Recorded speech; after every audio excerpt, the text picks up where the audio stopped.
When the idea of this interview first came about, you'd mentioned that you had yet to do a lot of press, recently. What motivated you to want to speak now?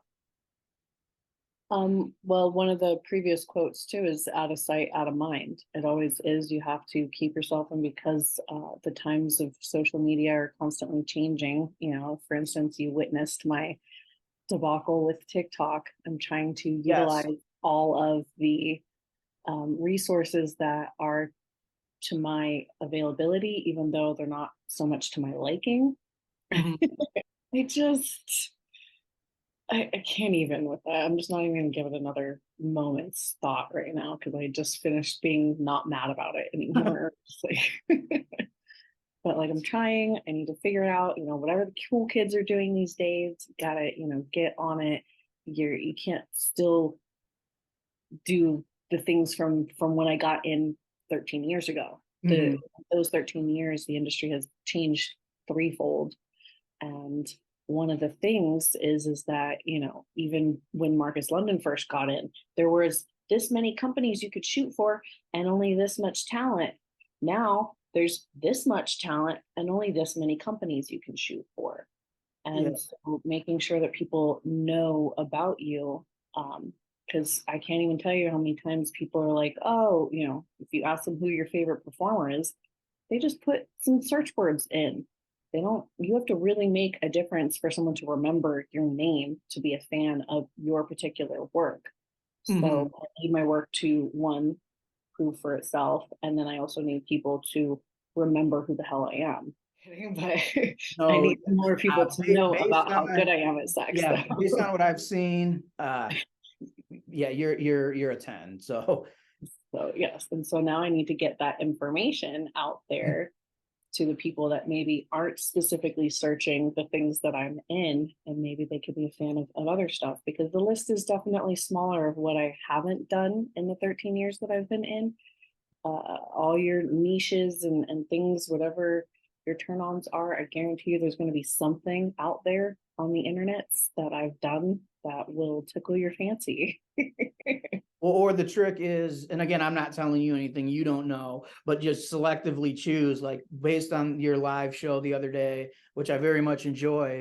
But it was cool how much obviously like you started with like 3 social media platforms, and then you're like, oh, TikTok kicked me out, and then you're down to He Instagram and kicked me off for the OnlyFans, music. and then Instagram kicked you off, and then it was just OnlyFans, and then as each thing got kicked off, you were given more and more creative freedom, and then at the very end, you Take off were my top. in the buff, dancing and cooking. Cooking while naked is dangerous. And I did see the results on OnlyFans. You posted a picture of your completed dish, and Also, look good. it was so bomb. Those stuff felt like short bomb. Yeah. It was Um, good. I've been making some dishes. I have like my famous chilies, a thing that I make. There's some pasta dishes that I make also, ground bison. So yeah, I know how to cook. Like I'm not, retarded. yeah, Oh wait, that's the word that got me kicked off TikTok. yeah. Let's see, with Pride Month ending yesterday, I'd be remiss not to bring up and celebrate how accepting and welcoming adult entertainment has sometimes been to the LGBTQ communities. How do you think pornography has positively contributed to the advancement of these groups in terms of being accepted and treated equally? How long I've been in was before, it was cool to work with trans people. And it was always the gay side and the straight side. And Mm, they merged since I've been in over the years. There's still people that are very hard headed about it. Rest in peace, August Ames, that whole issue with her, with the, yes. they call it the crossover performers and things like that. I've always been an ally, especially of the trans community. One of my former best friends, was a big award-winning performer, and I worked with Venus Lux. Like I said, yeah, even before it was cool to do it, got me put on people's no list, got me blacklisted from certain things, which is so hypocritical now because now it's like, oh, all the top girls are working with all, now it's all, it sells. It is what it is, but it's insane. Yeah. You started directing when you launched your site now known as clubsheenaryder.com in 2013. What is the most exciting part of being a director for you?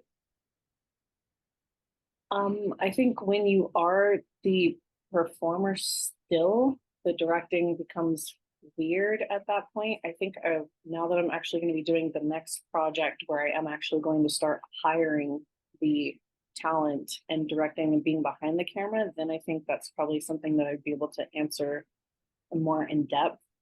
But as a control freak, in any scene that I'm in, I'll get a script, I'll memorize a script for the most part, whatever the role is, and maybe I'll change it to what would I say in this situation or how I would say it in that situation. Mhm. So I have been working on the acting aspect as far as, I think I would call myself more of a producer versus a director, executive producing it as I'm performing it. Yeah, it's not like arranging it essentially. Yeah, no, because it's definitely the videographer, the person that's holding the camera is the one that's telling getting the shot Mhm. angle for that, and then saying the action and cut is what they're doing. Yeah. With you being in porn for as long as you've seen the industry undergo many changes, which you did allude to a moment ago. What do you think are some of the pros and cons of OnlyFans? I did not see the benefit till COVID. That's when everyone started making bank because everyone Mhm. was sitting at home entertaining themselves. Mhm. I've been on OnlyFans since 2017. It Mhm. didn't boom until the pandemic. Um, some people are still riding steady on OnlyFans as a platform, however long they're going to keep us on there. I'm not going to sit there and hold my breath and put all my eggs in one basket for just OnlyFans. Like you were talking about, like, yeah, how I mentioned it's changed over the years. In the beginning, a girl would get in, the agent owned everything. They would even like SheenaRyder.com.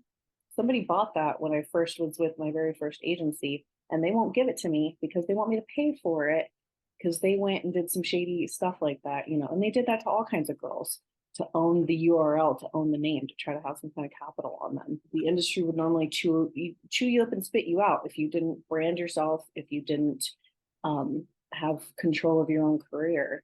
The agents would send you to the conventions, send you to your shoots, maybe even drive you because, girls coming out from the Midwest to LA don't know anything about this area. And they would quote unquote be exploited to an extent um, until they were shot out and had nothing else to offer and get shipped back maybe with less than they came out here with because they'll Mhm. waste their money on purses and shoes and the status and things like that. So there's a lot that goes into it. Me already being born and raised in Los Angeles, I already lived out here, I already had a car. I didn't give my agent all the control that he really wanted to get out of me. And so I ended up getting out of my contract because I didn't get booked for like 4 months or something was the clause, and moved on to a different way to have more control of my own um, career. Sometimes, the agents can make or break you.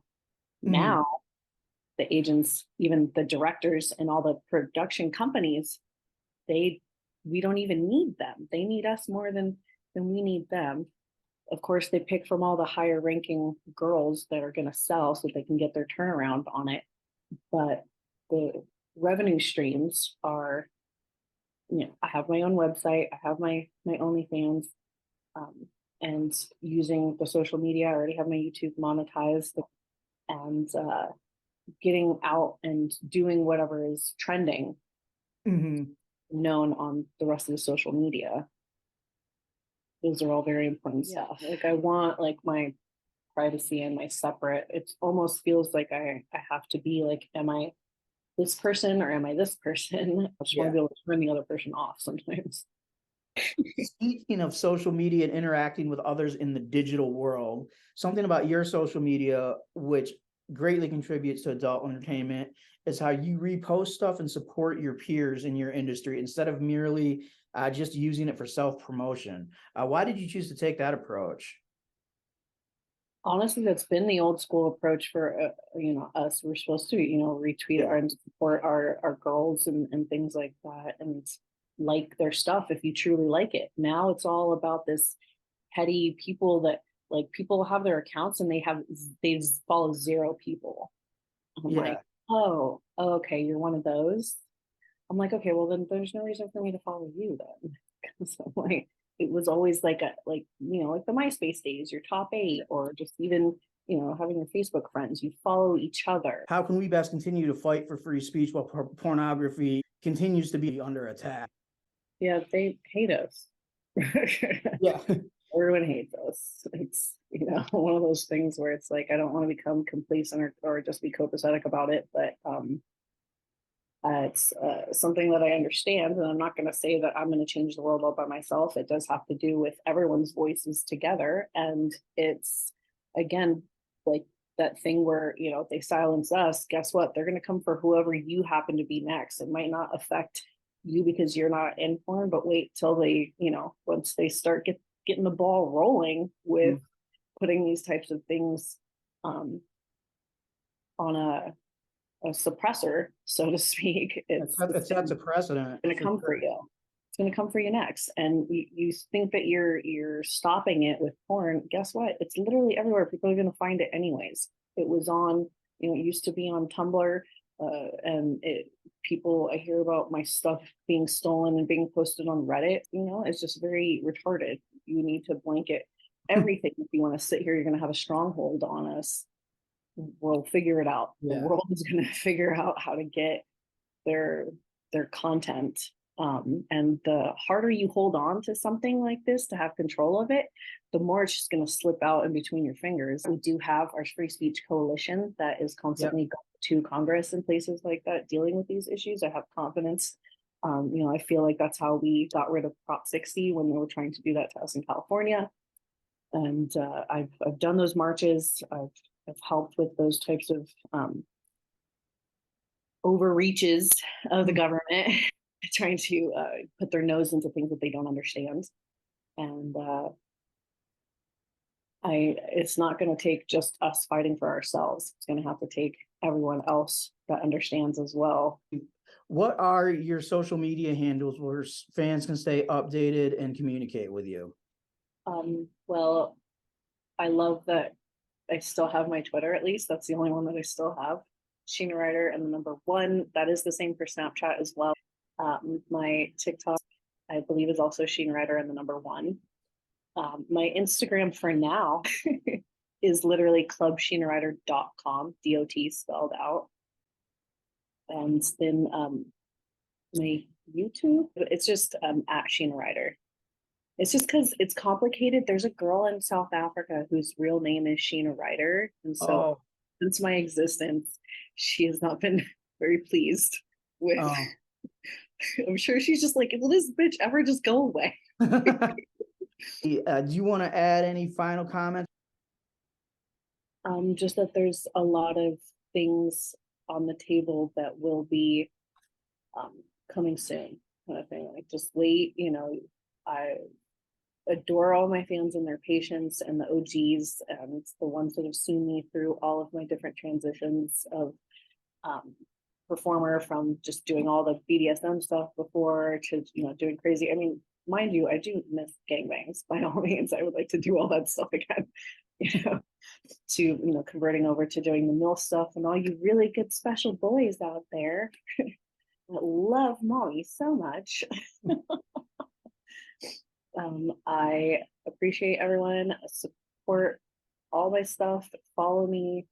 Get my followings back up because they're trying to suppress us. I swear. I'm like getting no growth on my Instagram. I'm shadow banned on Twitter. I am kind of like, I'm just trying to figure it out. And it's actually, going to be my 40th in January. So my goals, like, I'm just going to be blowing out hotter than ever. 40, like, watch out. Cool. Thank you so much.